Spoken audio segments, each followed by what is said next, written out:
Dude, everyone, like, I thought Minnesota was like a death trap, right? I think it probably is. But when I was walking around, everybody was so nice to me. Like, I was like, now I know what they mean by Minnesota nice. Maybe they talk crap behind my back, but they were freaking everyone there. I was like, I want to come back. I love this Because place. they're so close to Canada. That's why they're so nice up there. You think so? All Yeah, they right. have that Canadian. I guess it's the North U.S. / Canadian accent. Hello, my friends. What up, bitch? Thank you for joining us for the PEBCAK Podcast, a weekly information security show featuring some all-around good people. It is week 38 of 2023. I'm Chris Louie, and thankful to have survived another round of Is It COVID in the Louie household. With me, I have my co-host, the Vanilla Gorilla, who is currently in last place in his fantasy football league. How do you know that I'm actually last place, Chris? It was a lucky guess, but it was an educated guess. I'm currently tied because, for last place on that note, I joined a new group this year, and so I was using the ESPN one, like the fantasy football app, but they use Yahoo. And so there's two problems. One, I've never used it before, so now I just sound like I'm old. But two, like the text is really small, and so like I have to like take a screenshot and zoom in to see what the hell I'm doing. And then three, I was at my daughter's volleyball game, and I accidentally started Kelsey, and he was out, so he was game over before it even began. Let me guess, you also picked Aaron Rodgers as your quarterback. No, man, but I'll tell you what, 4 plays and 5 snaps. You know what I'm saying? Out for the season. Have you seen the slow motion video of that? I have Is it not. bad? It's not like the Theismann thing, right? Or what Joe thought.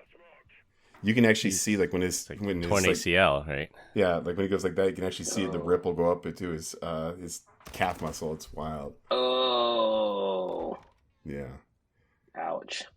Thank you, Alec, if you're listening for showing me that video. I'll be forever scarred. I wish Aaron Rodgers a speedy recovery. And we have Glenn Medina getting ready to pay the next round of college tuition bills. Oh God, don't remind me. But I just want to know how is it that your family is catching up on the rounds of COVID that are going around right now?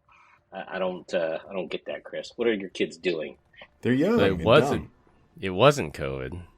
We had Oh, to play that game though. I mean, they had all the symptoms: sore throat, fever, coughing. But we tested 2 times at home. We tested 1 time with the doctor, all negative. So it's just probably a bad cold. Maybe it's the new type of COVID that cannot be It's the cannot be undetectable the version. undetectable. Yeah, exactly. yeah. No symptoms and no detection, but it's still COVID. So, Chris, let me ask you: had they tested positive, what would you have done differently? I would just quarantine on different sides of the house. Don't you normally quarantine when people are sick? Like, stay away from me, or do you guys just cuddle anyways? No, not necessarily. No, only if it is COVID because it's highly contagious. No, I'm weird. Yeah, but it's not if you're sick, stay contagious, away but from not. me. Yeah. It's contagious, but it's not like it's killer anymore, right? No one's really dying from COVID anymore. No, but it's very unpleasant for the time that you do have it, which I would want to avoid if I can. Spoken from the one Yeah. guy or 2 guys that haven't had it yet. It's true. You're outnumbered, Brian. I'll take COVID over the flu any day. I'm not gonna lie to you. I almost think I've had COVID before. Just never tested for it, It like was that early Seattle on. Good. trip, wasn't Yeah, it? You said February before COVID was a thing. You got really sick in Seattle. yeah. Like it knocked me out for a week. So I'm pretty sure I've had it. But it's I funny remember because that. you don't see the antigens for it. So yeah. Yeah, that's gone by now. Long gone. No guests this week. We did try, but couldn't make it work due to schedules. But we do have somebody confirmed for next week, so be sure to tune in for that. Who is it? I'm so excited. We'll Yeah. find out next week.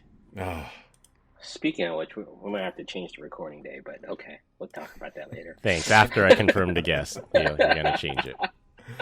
every time. If it's not his audio, it's scheduling, ladies and gentlemen. Combined, we have decades of information security experience, and here not just to educate, but to entertain. We've got 4 awesome stories for this week, so sit back, relax, and enjoy the show. This week, we're going to talk about the LastPass breach, the NSO Group being alive and well. For our third topic, SaaS holes lose out big time. And close with iPhone 15 talk. I can't believe we're not going to talk Assholes. about Caesars paying the ransomware Yeah. and then filing And with the MTN. SEC. That is crazy. Yeah. All right, well, maybe next week after that. Next week, yeah. I'll talk Okay. about that one next week. I Spoiler, already picked out the get 3 more stories details. before that breaking news came out, Brian. Oh, okay, gotcha. For our first topic, we revisit a story we covered last year about the LastPass data breach, or more accurately, the 2 data breaches that LastPass suffered. The first breach stole the encrypted data from LastPass, and the second breach was to steal the encryption keys to decrypt the stolen data. The stolen data contained encrypted user password vaults, so as long as the users used a high number of PEBCAK iterations and a strong password, they were fine. Well, friend of the show, Brian Krebs, did some digging, and he believes whoever stole the LastPass password vaults is now cracking them one by one offline to steal people's cryptocurrency. Almost $100 million worth of crypto is believed to be stolen so far. The common thread here is that users reporting their crypto wallets getting drained with no obvious signs that they've been breached. That is, no SIM swapping, no phishing attempts, and no password resets. The leading theory now is that these crypto enthusiasts stored their seed phrase or their recovery phrase for their wallet in LastPass's Safe Notes feature, and whoever is cracking the password vaults is obtaining the seed phrase, which allows them to drain the crypto wallet. One of the crypto victims works for a blockchain forensic company, Chainalysis, so you can rest assured that the stolen funds will be traced through the blockchain to see where they ultimately end up. And this is the number one reason why your online Bitcoin wallet, or I'm sorry, cryptocurrency wallet should be MFA as well. Why is it not MFA'd? Oh my It gosh. That is It doesn't crazy. matter. It doesn't matter if it's MFA. If they get that seed phrase, all bets are off. They can just clone your wallet. No. But to get to your LastPass stored passwords, right? Don't they have MFA? No, it doesn't matter because they're already in it at that point. So they do, but Yeah. if you think about what it is, if you give LastPass your username, your password, and your MFA code, then that unlocks the decryption key for your vault. But if they can get the decryption key offline by brute force cracking it, then it still doesn't matter if they have MFA. This is scary. Holy cow. So I don't know You guys that this would work against an offline wallet though, right? Well, as long as you have the recovery phrase, even if it's an offline wallet like a Ledger or a Trezor, as long as you have that backup recovery phrase, you can load it onto another device and clone the wallet and steal all the money. So Chris, in this situation, what would you have done differently other than not use LastPass? First of all, the backup phrase should, as much as you can, not be stored in the cloud, because we covered a story about some guy backing up his secret phrase to iCloud.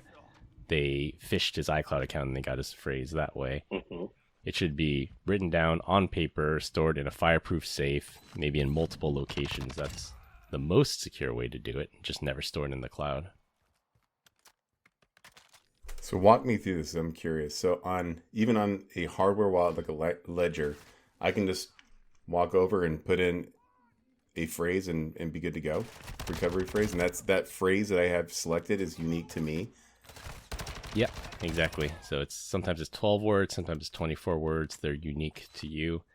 And when you first set it up, it should have given you the phrase and told you to write it down and gave you a piece of paper to write it down on. So if anybody ever gets that list of words, I can plug it into my Ledger, I can plug it into my Bitcoin online wallet, and then I basically control your wallet at that point. What's stopping me just from typing in 24 random words into a net new Ledger wallet? Then I could just take anyone's. That's the weakest security ever. It's nothing but the number of words and getting 24 of them correct. It's just like cracking a 500 character password. Same thing. But you could also being able to screw enforce it. you could also screw somebody over, right? And do it 20 times, and then you disable the whole wallet itself, right? That's No, it doesn't No. work that way. Yeah. Unlocking it, yeah, I think you could, right? Because you can have like a passphrase to do that, but Yeah. It could wipe the device or it could lock it, but as long as you have that recovery phrase, you just wipe the device and then recover it from that 12 or 24 word phrase. so how unique So- is the 24 words? But sorry to interrupt, Glenn. I'm just, like, because I went through like a crazy effort to generate 24 words, and then it was like, here's your 24 words. I'm like, oh, well, that was stupid. I don't know exactly how many it is, but it's safe enough that it's brute force proof for now until we get to quantum computing or something. I don't think it's Yeah. brute forceable. Like you just randomly put something in there, you're gonna get somebody's. The more people that have a wallet, it's bound to happen. I go back to this though. I thought there was a way that if someone was trying to brute force your wallet, that could be done as well because you're giving them unlimited attempts at brute force. Right? Pretty much, but I think the private key, I'll have to look this up if it's the correct one. I think the private key is a 32-bit string, uppercase, lowercase numbers, I don't think symbols. So just think about how long it would take to crack a 32 character password, uppercase, lowercase, exclamation. It's got to be in like the 40 trillion years or something with modern computing. Okay. But if you happen to have that phrase because you stole it out of someone's LastPass vault, then you just need the one attempt and then you steal all their crypto. What does that tell you, everybody? Don't store your inside the cloud. Oops, excuse me, did I say that? Yeah, even if you thought it was safe in the quote safe notes feature, it's things like this. It's some kind of side channel attack that gets you popped. Wow. Yeah, because they didn't need to get your username, password, and MFA code. They just stole your vault directly, and then they're doing an offline brute force. That's amazing. Well, I don't do crypto, so probably won't. Well, yours It's is not probably going to still affect me whatsoever. in your Coinbase hot wallet, I'm guessing. Mine's in my Coinbase hot wallets, and go ahead and take all $5. Thanks, Brian, for that stock tip. That hot tip, yeah. You're welcome. Brian's deep in thought. He's trying to figure out if he could brute force my recovery phrase and steal all my crypto. I would say I don't have to care about yours. I like to get one time right. Just 24 random words and boom, I'm in. I got whoever I decided to take it from. Like, that's insane. You can try it. I'm Report gonna back. try it. Yeah, but What I am going to do is research dude. it and find out, like why. Like, why has no one else done that? Trust me, the Chinese are hard at work at this right now. Yeah. Or North Koreans, more likely. It's the Lazarus group, I'm sure. For Could our you imagine second... being that group? Hold on. Could you imagine being the group that done this, and that they've gotten was that 30 million out of this so far? They're probably like, "Yoo-hoo, we're going on vacation, boys." That's it was the 100 interesting million, part excuse me. because Yeah, the blockchain's a public ledger, and some guy from Chainalysis got popped, and he's going to be looking out for where this money goes. How are you going to end up cashing it out? That'll be interesting to see where it ultimately ends up. I guess so. Based on the wallets they get sent to, it's probably going to be some APT group. I'm guessing it's either Lazarus or somebody from one of the Chinese APT groups. I think the leading theory for LastPass was China, but they didn't think that cryptocurrency theft would be their primary motivation. Really, you don't think money, like 100 million, is worth it?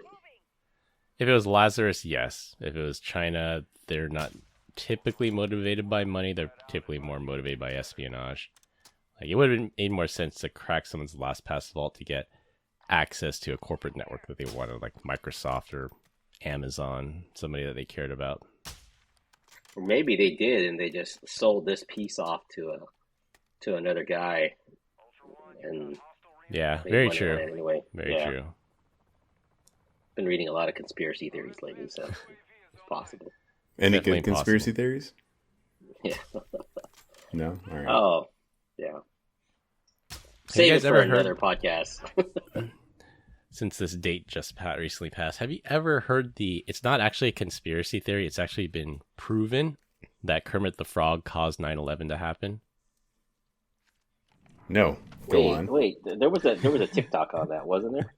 I don't know, but it's been a theory. Well, it's not a theory, it's actually been proven, because there's a special, I can't remember if it's like A Christmas Carol, but with Kermit in it. And this movie takes place in 2002, so the towers had already fallen by then. And basically, the Ghost of Christmas, whatever, shows Kermit, this is what your life would have been like if you were never born. And they take him to New York, and it says, well, if you were never born, and it has a picture of New York, but the tower's still standing there. So something that Kermit did in his life, by the fact of him being born, caused 9/11 to happen. I think they need the writers of Breaking Bad there to keep the story in line. Yeah, go look it up. It's a real thing. All right. For our second topic, if we needed evidence that the spyware organization NSO Group is still alive and well, look no further than the latest round of software updates from Apple. Last week, Apple released a software update, iOS 16.6.1, to patch an actively exploited zero-day in iOS used by NSO to install Pegasus spyware on two Washington, D.C.-based civil society organizations. NSO exploited a zero-click exploit chain to install their Pegasus malware on fully patched iOS devices. The vulnerability was discovered by the University of Toronto Citizen Lab, and they did indicate that if the phones were in lockdown mode, like Brian's is, they would have been protected against this particular zero-day. The U.S. Cybersecurity and Infrastructure Security Agency, or CISA, added these CVEs to their KEV list, the Known Exploited Vulnerabilities list, catalog, and ordered federal agencies to immediately patch their devices with an October 2nd deadline. October 2nd seems like a pretty long window to patch the devices. It should be that night. We're talking about the U.S. federal government here. With an MDM, can you force like how often that stuff gets updated or no? Yeah, I'm sure you can. Yeah, you have to. Yeah. I don't know. I You don't can't know have to. with MDMs. Wasn't that the whole point of an MDM? Is that you can control the endpoint and force updates and whatnot? At least Yep. Yeah. Right. But so I mentioned the iOS update, but it's iOS, iPad OS, Watch OS, Mac OS. And funny enough, what do they all have in common? iMessage. But the funny thing is that after Apple released these patches, Chrome and Firefox both released patches for the same vulnerability. So they believe it was linked to some image parsing library that's used across browsers and smartphones that had this vulnerability in it. So at what point in time do you think they'll actually divulge like how this actually worked? Was it like a 0-day? Like I could just like target your phone number and then hit you and then now you have it? Or did the user have to actually be browsing on something and accidentally parse a 0-pixel image? I have no idea. So Citizen Lab, I don't think they released a detailed explanation of it. Maybe they might still be under embargo from Apple until enough devices update. But they did indicate it was 0-click, which is the absolute worst type of exploit because you just send someone an unsolicited message and then it exploits it. I had a good one this morning. I was scrolling through YouTube, or is it Instagram? I was scrolling through a video, and then I saw your phone is running out of power. Click shut down or no or whatever. And as I was getting ready to click it, I clicked it, and I scrolled up and down. I'm like, fudge! You got owned. I got owned. You mean you weren't using the Island browser that was going to protect you against these types of exploits? It was Instagram. Come on, man. Instagram in a browser, Glenn. So I quickly shut down my phone, and I was like, dang it. I wonder if I'm getting owned right now. So, yeah. I was like, uh-oh. Yeah, so if you get a funky message from me, yeah, it's not my fault, man. That's a good move, though. Power cycling your phone gets rid of 99% of iPhone malware. It's only the really sophisticated stuff that can persist through reboot. Yeah, it's crazy. We should make a little footnote here to come back and revisit like how this exploit actually worked. See if it really was the image parser or not. I think so. I haven't researched too much into it, but I think they said that's the most likely thing because that runs across all iOS devices, Mac devices, and Firefox and Chrome. I'm sure it was Adobe Flash. I'm throwing money on that today.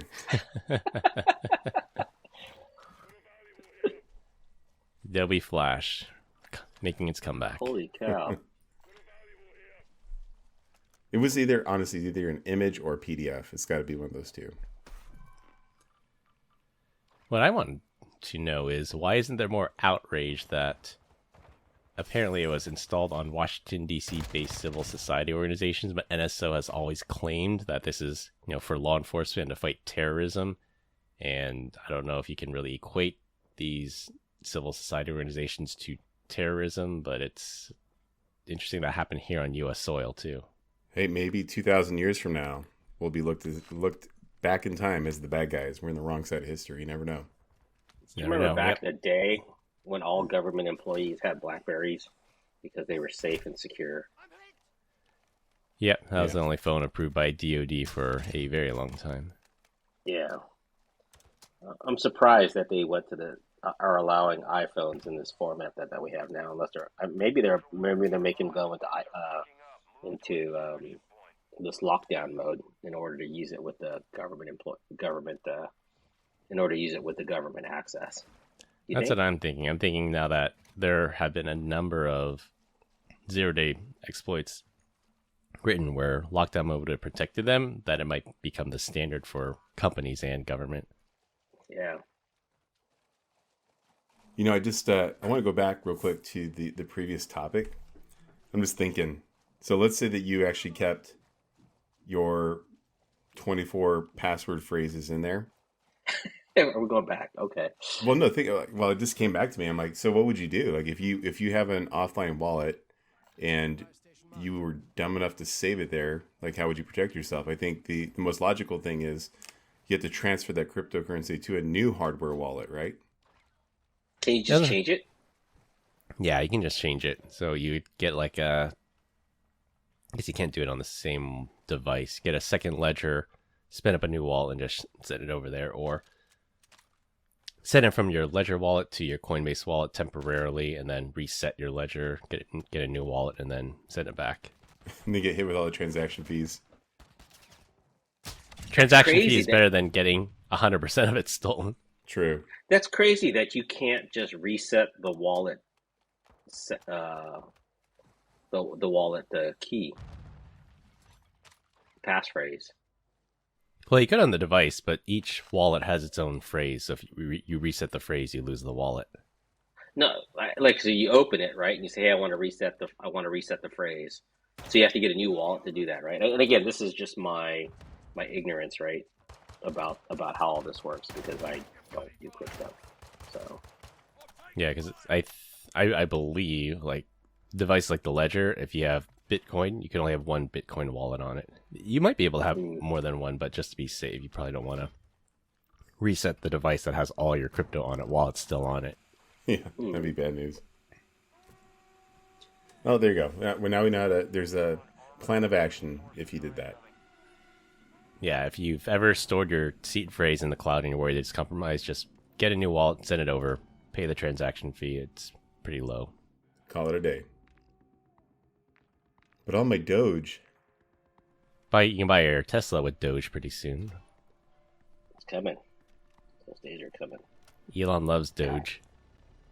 He loves the most random stuff, I'll tell you what. But I dig it. Apparently he loves Overwatch. You saw that message that Victor sent us yesterday. I did. He also liked Amber Heard at one time too, so he likes weird things. For our third topic, we're revisiting a story we covered last year when we talked about car makers changing things to a SaaS-based model. BMW in particular were being a bunch of SaaS-holes and wanted to charge users a monthly fee to use the heated seats. Car companies often build their cars with the hardware for these features to streamline manufacturing, then charge a fee to software unlock it. The heated seats were particularly egregious since BMW planned to sell a monthly subscription and not allow drivers to outright buy the feature to permanently turn it on. I'm happy to say we, the consumer, have won this round, and BMW scrapped its plans to charge a monthly subscription fee to get the heated seats. Consumers won, sassholes 0. They still continue to offer a monthly subscription to their equivalent of the self-driving feature, which I'm okay with, as long as they offer an option to pay a higher fee to permanently turn it on, like the Tesla model. Yeah, I think Mercedes was trying that as well. To unlock more horsepower, you had to pay an additional service for that.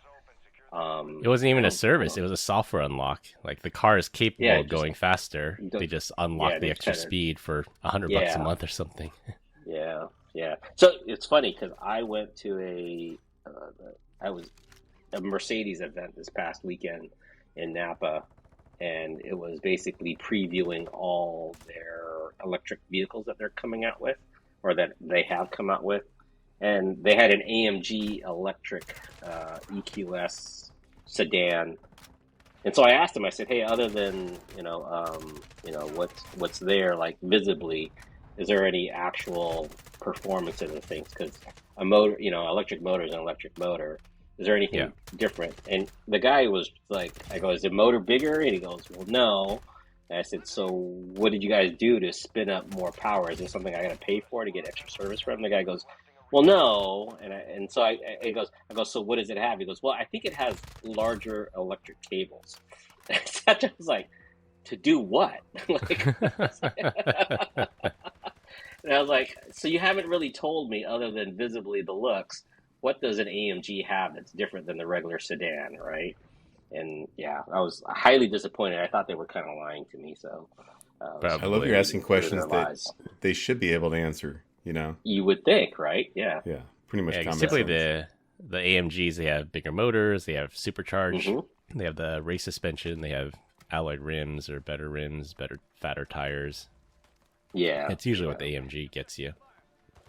Yeah, and so they couldn't even answer, like, was it suspension? Was it tires? Was it, I could tell that the leather was better, but that has nothing to do with performance. I was like, AMG typically personas performance to go with it. So what's different in this? And couldn't really answer it. So, but it deemed a $40,000 higher price tag, which I was shocked.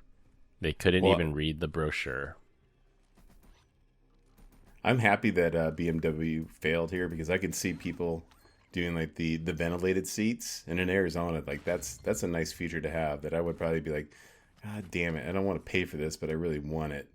It's pay that $40 a month or else bat wings.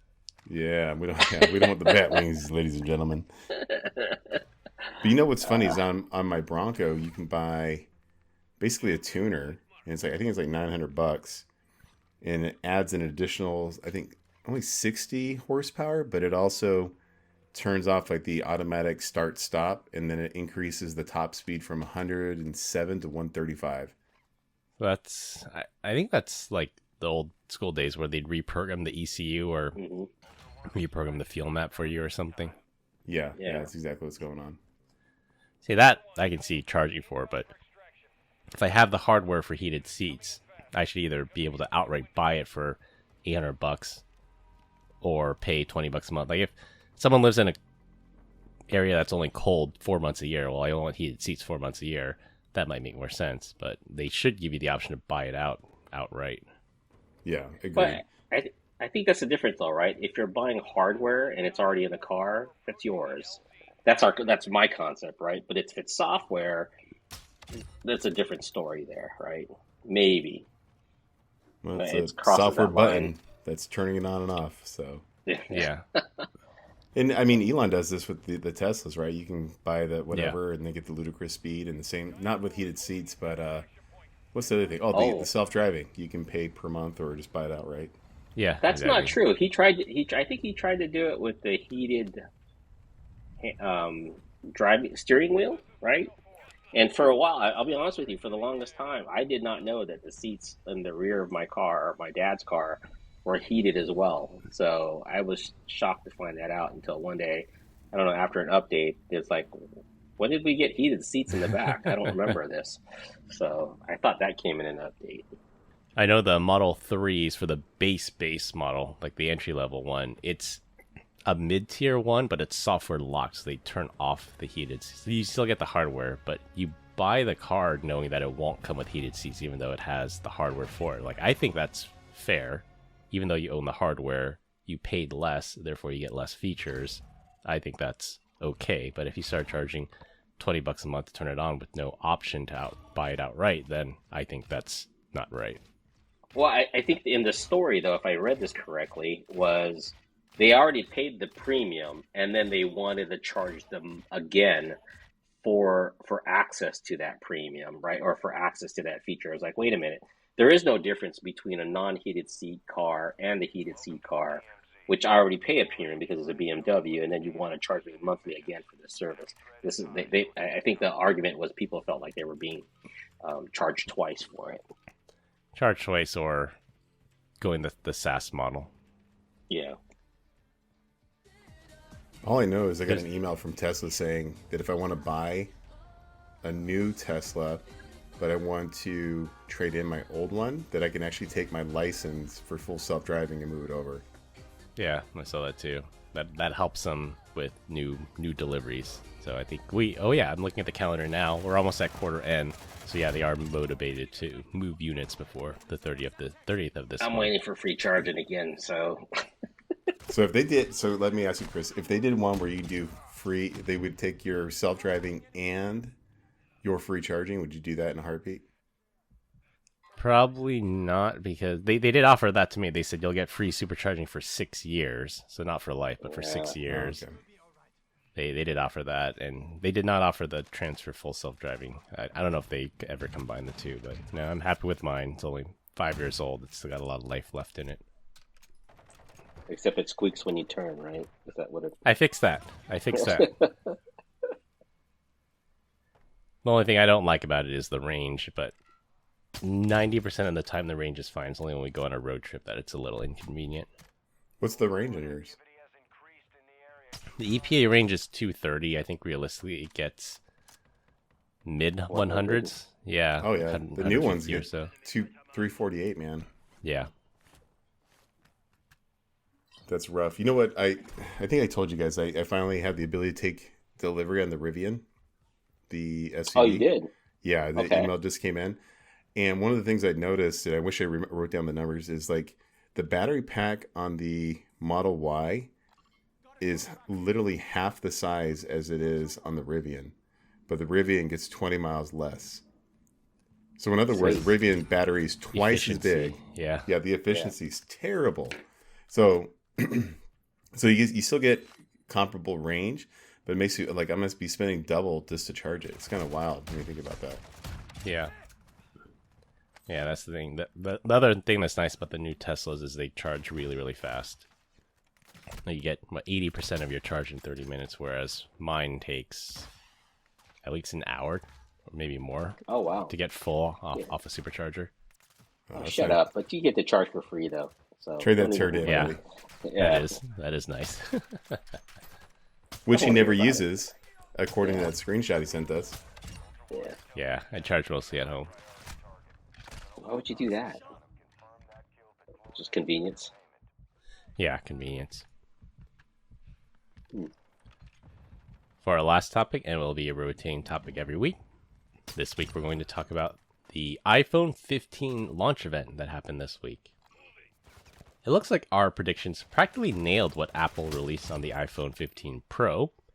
It's got the USB-C connector, the action button on the side, and the telephoto 5x camera like Mr. 443 predicted using tetra prisms. He called it a periscope, but Apple calls it a tetra prism. The meme and joke every year is that Apple only makes marginal improvements for every new iteration of the iPhone, and the iPhone 15 Pro was no exception. Also every year, Apple's stock price drops as they almost always underwhelm Wall Street. I'll likely get it anyways. I want the always-on Retina display that was added on the 14 Pro. I love the always-on display of my Apple Watch, and I consider it a game changer. I'll actually have to feel the iPhone to see if the titanium case or the rounded corners make any difference. We already talked about it in the group chat, but will you guys tell the audience, do you plan on getting the iPhone 15? Glenn, you go first. I was lucky enough to get to an iPhone 13 from an 8, so you know my stance on that. This baby's gonna be in my pocket for quite some time. Because I think I got like a 256 or 512 for it, so there's no reason for me to upgrade. I'm not even close. So I made the decision before it even came out that I was not upgrading. I'm going to wait for like the 17 or the 18, to be honest with you guys. And you're on the 14 right now, aren't you? You have the island. Yeah. So yeah, this is like the historic countdown to letdown. And in fact, it was such a letdown that normally when I'm online, I'll see something about the Apple event. I saw nothing, and it wasn't until last night I'm like, didn't like the iPhone thing come out? And like went on their website. I'm like, wow, it's the same thing, right? It wasn't anything big, right? It wasn't. I don't think. Yeah. You know what's interesting is Sam Curry. We had him on the podcast. Did you see the Slack thing about the weight and the actual cost savings? Yeah. I thought that was interesting. So the long and short of it is I guess he worked for RSA, and he talked about the little tokens and like the hard tokens you used to walk around with, and the how secure ID tokens. Yeah, they had the number that changed every 60 seconds. Yeah, and the cost savings, like it didn't seem like much for one device, but if you did that over a couple million, it was huge savings for them over the course of time, which I thought was kind of amazing. So it must be the same thing for Apple that way, because the weight is only 1 gram difference, right? Yeah, so I think they said switching to titanium allows them to save weight. It allows them to make the screen, I don't know if the screen's bigger or the bezel smaller, but then it also allows them to put in like more chips, components, and a bigger battery without making it any heavier. But titanium's also harder to cut, right? It's a more of a precious metal, and not only that, but the shavings that come from it are highly flammable. So that's Foxconn's problem. That's not my problem. Yeah. So I mean, but that all that is passed on in cost, right? Yeah. Is what I'm thinking. Right? So, yeah, it's the children's problem. We're not going to worry about this. We're adults. It's the Uyghurs. Yeah. That's terrible to say, but it's true. They said the starting price for the Pro for the same capacity is the same. So the starting capacity this year for the Pro is 256, and it's $11.99. And last year's 14 Pro was also $11.99 for the 256. So it's not any more expensive than it was last year, even though you're getting way more. There's actually 2 milestones for this iPhone. So the first one is the Pro is going to use TSMC's 3 nanometer technology for their chip making, which they said is 12 silicon atoms wide. So that you can think of what it takes to do that. And then not the other thing very girthy at all. The other first is this is going to be the first iPhone that ships directly from India, because traditionally they're made in China by Foxconn, but Apple is diversifying their supply chain because of a potential conflict with China that may or may not ever happen, but they're trying to diversify their supply chain, so this is the first iPhone that will be shipped directly from India. Good for them. So a different set of young kids will be building these things. Yeah. Joking aside, hopefully they actually take care of these kids in India and China for that matter. But yeah. The other interesting thing about this iPhone, so it is switching to USB-C. The 15 and the 15 Pro will both be USB-C. The 15 Pro will have a feature that allows you to film ProTune video. So I think it's 4K at 60 frames per second, but it has to be stored on an external device. I guess it can't write to the internal memory fast enough. And that USB-C connector is 20 times faster than their Lightning port. So that switching that not only allows them to comply with the EU standard for a standard charging cable, but also gives them the ability to write and transfer video 20 times faster than before. How can writing not to the internal drive be slower than writing to an external drive. I don't understand that at all. Yeah, I don't know. That's what I read. They said if you want to record at Pro Tune speeds, it has to be written to an external device. What is that, a spinning disc on the other side that's going to be able to capture that? I was just thinking about this. It's like, how... That doesn't sound right, but okay. It seems like the 15 Pro is really geared towards professionals. Like I think at launch there was a music video by, I think it was Olivia Rodrigo, that was completely shot on an iPhone 15 Pro. Never heard of her. Wow, they're going after the cinema market then. Yeah. So this phone is the first one that complies with some kind of cinema standard for color balance or something or another. But yeah, that's what they're going for. Do you remember when GoPros were kind of like the thing? The whole Matrix screenshot was played with like 30 odd cameras in a circle, where they had that guy the do bullet the time. Back. Yeah, that was actually really cool. I guess you have to have 30 iPhones mounted in the same way in order to do this thing. Yeah, but pretty much. In order to do that, they all got to be connected to a laptop with a spinning disc or something. Yeah. Funny. We'll see. It comes out in a week. I'm likely going to get it, so if I'm lucky enough to get one on launch day, then I'll have to report back. Wait, you have a 13? You're already upgrading 13 to 15? Yeah. Every other year? Yeah. Okay. Mr. Big Bucks over here. Spend that money. No, not like Brian. I don't have a 14 like Brian. You have a 15. Yeah. Got to keep that Apple stock up. You got to justify that $3 trillion market cap. True. Well, we continue to get great comments about our dad joke of the week. Dad joke of the week.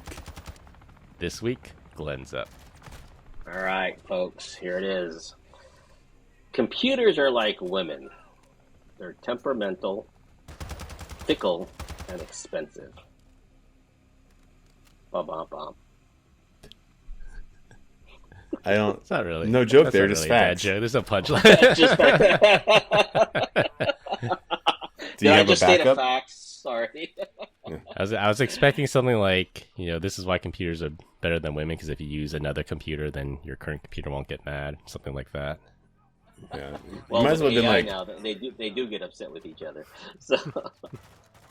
Did you know that water is wet? Mr. Captain Obvious over here. Dad joke of the week. Wow. All right, sorry, that was a bad one. You tried hard and you failed. The lesson here is never try. All right, to wrap things up, if you stored your recovery phrase in LastPass, get a new wallet immediately. NSO Group is still popping iPhones with zero-click exploits. BMW realizes they were being SaaS holes. And the iPhone 15 is pretty much the same as the 14. That's all I have for this week. We hope you enjoyed this week's episode. Find us all on LinkedIn. Links will be in the description. Follow us on Instagram at PEBCAK Podcast. Thank you to all our listeners and subscribers who rate us 5 stars in the iTunes Store and Spotify and left us a review. We appreciate you all spreading the word to help grow the show. The best way to find us is to search for the PEBCAK Podcast on your favorite podcast listening app. My co-hosts Brian Deitch and Glenn Medina. I'm Chris Lloyd.